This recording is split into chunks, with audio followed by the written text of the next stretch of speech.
জয় জগন্নাথ সকলকে। সকলে কেমন আছেন? আশা করছি গোবিন্দের কৃপায় আপনারা সকলেই ভালো আছেন।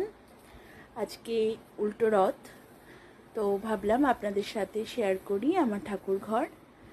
আজকে সেভাবে ঠাকুরকে শৃঙ্গার করতে পারিনি।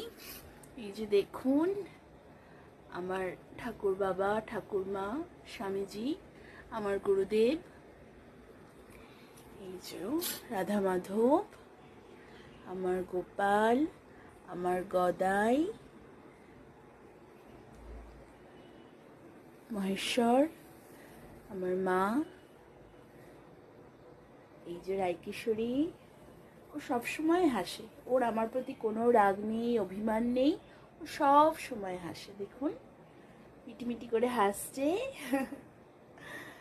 আজকে ফুল খুব সংকীর্ণ ছিল, তো সেভাবে ঠাকুরকে ফুলের সেবা দিতে